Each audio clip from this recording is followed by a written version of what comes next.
The relationship between wolves and humans, a long and complex story. Wolves, known scientifically as Canis lupus, or more commonly as gray wolves, have shared a profound and complicated history with humans that stretches back tens of thousands of years.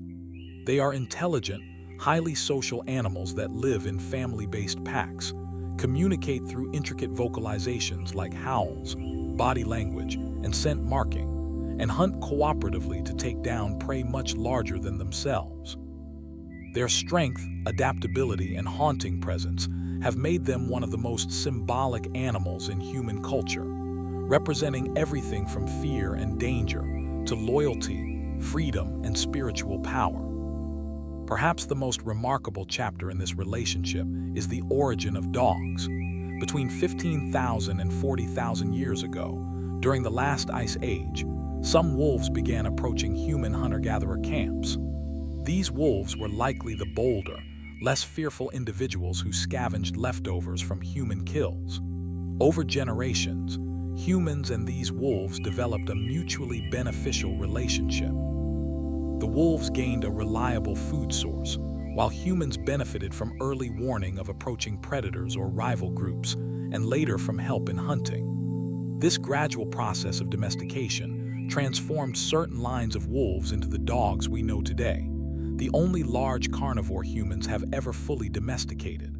In a very real sense, dogs are wolves that chose to live alongside us, and we, in turn, shaped their evolution.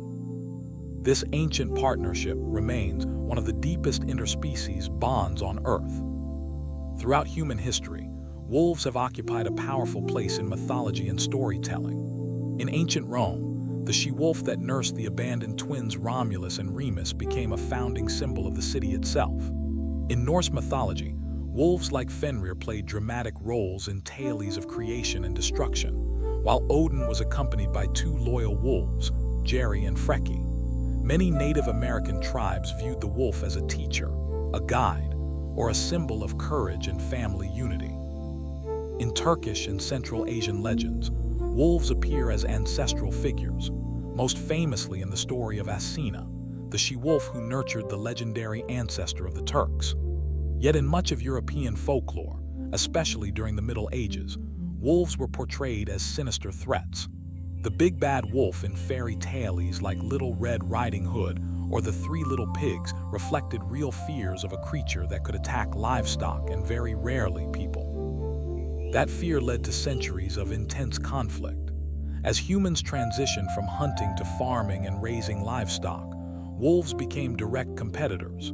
Sheep, cattle, and goats were easy prey compared to wild deer or elk, and wolves quickly learned to exploit this new food source.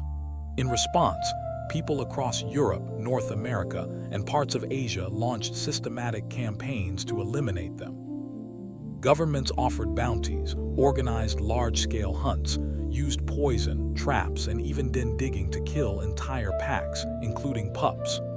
By the early 20th century, wolves had been wiped out from most of Western Europe, much of the United States, and large parts of their former range. In many places, they were seen not as part of nature, but as vermin to be eradicated. The reality of wolf attacks on humans has always been far rarer than the stories suggest.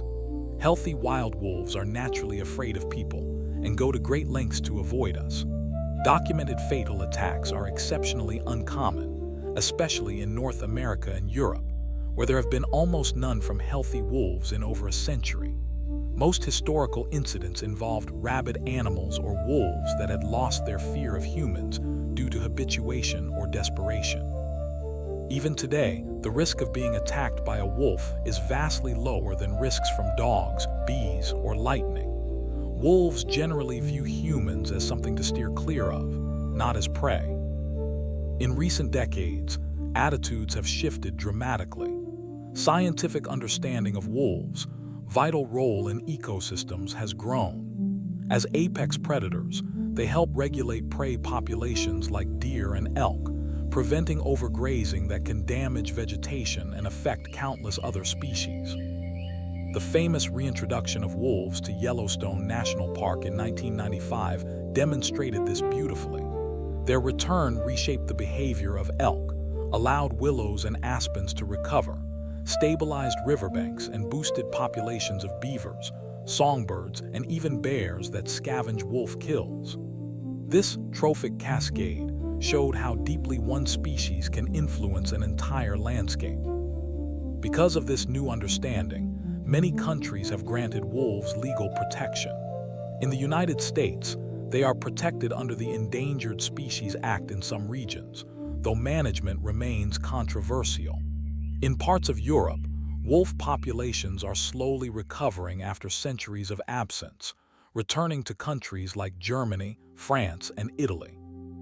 Where wolves and livestock overlap, conflicts still arise, but modern solutions include compensation programs for farmers, guard dogs, electric fencing, and non-lethal deterrence. Conservationists work to foster coexistence rather than extermination. Today, the relationship between wolves and humans is evolving once again. In some places, people celebrate their return as a sign of wild nature reclaiming space. Ecotourism brings visitors eager to hear a distant howl under the stars. Researchers study wolf family dynamics and communication, revealing levels of intelligence and emotional complexity that surprise even experts. Yet in rural communities where livestock is a livelihood, fear and frustration persist, reminding us that coexistence requires ongoing effort, education, and compromise. Ultimately, wolves hold up a mirror to humanity. They reflect our capacity for partnership, as seen in the origin of dogs, our tendency toward fear and destruction when we feel threatened, and our growing ability to recognize the value of wild lives beyond their usefulness to us.